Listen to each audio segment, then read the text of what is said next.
14. Bastianini's surely going to dive to the inside. Here we go. Oh, he's going to dive for it. Oh, he's got it stopped. I'll tell you what, Quartararo had a moment, didn't expect that to come, and almost touched Enea Bastianini. And Marc Marquez, even though his right arm has caused him so many problems over the year, he takes back-to-back wins.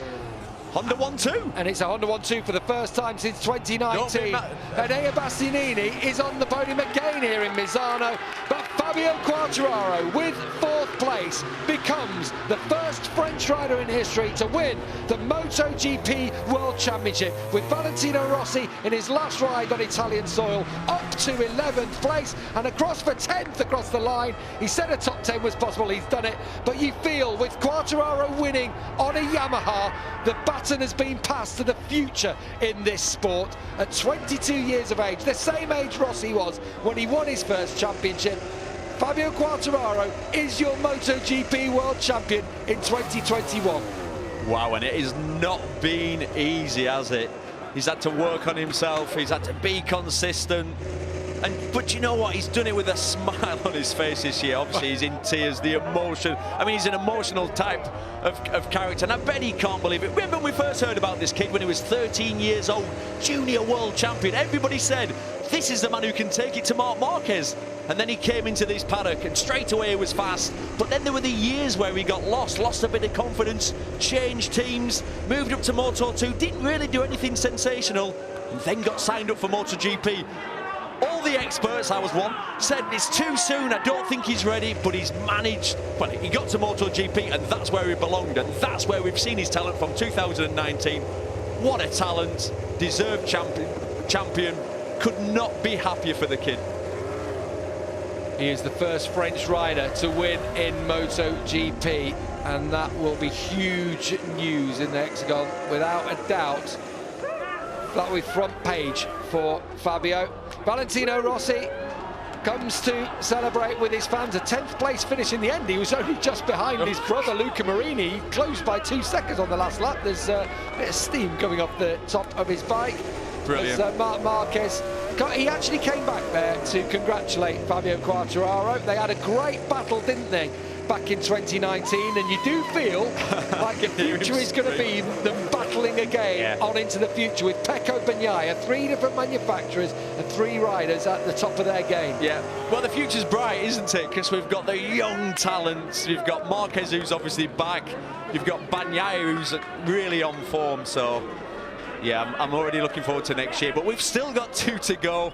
It's going to be really interesting to see. Marquez is going to try and finish this season with a clean sweep, because we're going to Portimao next. An anti-clockwise track should work for him, really. It's physical. This is a physical place. Oh, no, actually, to ride. it's not. It's clockwise. I'm just getting too giddy. Well, it doesn't matter, does it's it? Valencia. That's the anti-clockwise track. Valentino Rossi taking the plaudits from his fan club down there. He saw Uccio down there too. There's his fiancée. Last time at home, 44th race, and he's done it with a top 10. And there are times in the past when you'd say a top 10 for Valentino, he's going to be disappointed. He'll absolutely love that one. We've got the red carpet out, and rightly so. Here's Eric, his manager, with the cream jeans on. Yeah, and Tom, his mate, who's holding aloft the tricolour. Eric looks happy. Oh, I wonder why. Mr. 10% will be there. I'm only going to go there. I'll just say this once. Ka-ching! Oh, look at you've got to be so pleased for him. As I say, the 6th youngest rider in history. Here we go. To take the MotoGP World Championship. R&B? Well, I don't know what kids listen to nowadays. What do they listen to? Certainly don't do the robot when it's happening. I don't know what happened there. I'm a bit embarrassed about that. Well, the tunes are playing out for someone who is a bit of a party boy. You have to say, he loves it. He loves the celebrity lifestyle, and he is a big star now. He's right on the big stage as the MotoGP World Champion. Pol Espargaro takes his first podium on the Repsol Honda. We mustn't forget that. He's ridden superbly. Cooler conditions gives him a bit of leverage, doesn't it, to try and get something he likes on the Honda. As Marquez gets congratulated by Takeo Yokoyama. And look at his team. It's like the old days. This is what it's about. They celebrate in Parc Ferme as Fabio Quartararo. You've got to love the kid. My only disappointment here is his leathers aren't open, because that would top it off for me. Look at this. This is what it's about. Drink it in, Fabio. Enjoy every moment of this. You've seen the photos on social media throughout this season of him posing with Marc Marquez when they were kids, him posing with Valentino Rossi. It's been his dream. It's been his dream since he was in nappies pretty much, and now he is on top of the world.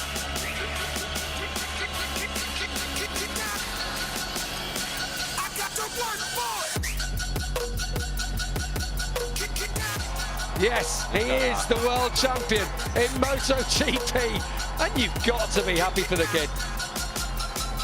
The workout, behind the scenes, the injuries, the money, you know, the investment, the dedication from the parents to move from France. They moved to Spain when he was such a young kid because he'd got this raw talent. So they had to take him where the best riders in the world were, and that was, I love all this. You got to love that, making a proper show of it's like the Super Bowl, this. And rightly so. Mariah Carey's going to come out in a minute singing. You know, we're all fans of Fabio Quartararo, and I'm sure at home he's captured your hearts this season. Last year, he admitted it himself. He said how he crumbled. I'm not so sure about what's going on. It's like a BT Sport advert. Absolutely superb from Fabio Quartararo. You know, he's a new generation of rider in this sport. Came into MotoGP as a teenager, and he's gone on to win the title 3 years later, or 3 seasons later at least. And Marc Marquez knows he's got another man to challenge him to win any more titles in MotoGP. Oh, look at that helmet. I love his helmet design anyway, but in gold it looks even better, doesn't it? Well, it's party time here in Misano on the Adriatic coast. And I'm sure if the clubs were open, he would be down there straight away out of here on the beach, no doubt. But it's just a little bit, it's a bit quiet, isn't it, at the moment? Later we'll make our own party, Gav, tonight.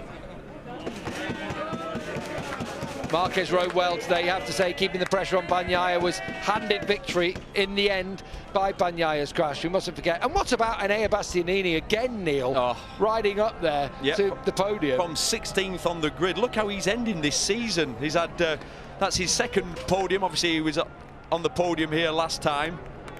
6th in America. Unreal, unreal.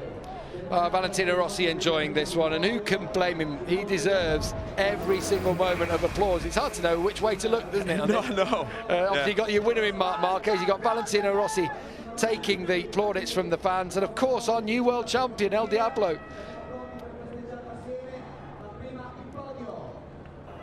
No, he ain't going to throw that in. Someone is about to have the souvenir of a lifetime there. Oh my, I cannot believe he's done that. Rossi never throws helmets in. That's a real special thing. Can you imagine that? What? Fantastic. What a beautiful gesture. Yeah, that one. I can't believe there wasn't a scrap for that. Well, you know there will be. There will be. It's going on right now. Thankfully, they cut away from it. That's the main thing. I'm sorry, ladies and gentlemen, if we sound a little bit giddy in the commentary box, but... Yeah, you know what? Good things happen to good people, don't they? And Fabio Quartararo is one of those. You say about everything that they've sacrificed over the years, it almost didn't happen. It almost... his dream was fading at one point. Was. You know, he struggled. He never took that win until he went up into Moto2 and actually had to switch teams. 4 different teams in his first 4 years in this championship. And suddenly, Johan Stigger felt, Razdan Razali saw something, and now he's world champion. Meanwhile, another one with a bright future is Enea Bastianini, a second podium of his rookie season. Another fantastic ride and another podium at home. How do you feel? Very strange, because after the qualifying yesterday, I think it's impossible to do same at race 1. But at the end, I pushed a lot in the last part of the race, and my paces was really nice, like the first Misano, and it's incredible. After I think it's crash Pecco, and from 5 I'm go in 4th place. And at the end, I see Fabio very close. I think now I have to push over the limit, and the last lap stay incredible for me, and I'm arriving in the third position. It's a very strange podium for me. And congratulations. Thank you. Yeah, big congratulations to Enea Bastianini. He had to go for it, and he did. And Fabio Quartararo, from this position, he had a little worry. Almost was, I think, a bit surprised to see Enea on the inside there, legs flapping all about like a squid on top of the bike. Well, he sort of then, Quartararo ran into a roadblock there at that point and did the right thing, got out of the throttle, and then there's no way past. And then you honestly, believe this or not, for this split second you'll have been angry. Yeah. And then headed towards the last corner and thought, I think I'll take the world title. That'll do. It's a nice exchange, isn't it? A podium for Bastianini, a title for Quartararo. Valentino Rossi, every single marshal wants a piece of his skin, don't they? As he rides past. The Pole Espargaro, first podium for him in his first year with Repsol Honda. Alberto told us yesterday that if it was dry, you were strong, and you showed it. Did you know you could do that going into the race? Well, more or less I knew my pace coming from the test, but today the track was a little bit more tricky. I don't know, on the rear tire I didn't feel so good on the stopping, and I was struggling mostly part of the race, but then when I could overtake Miguel, I just put my rhythm.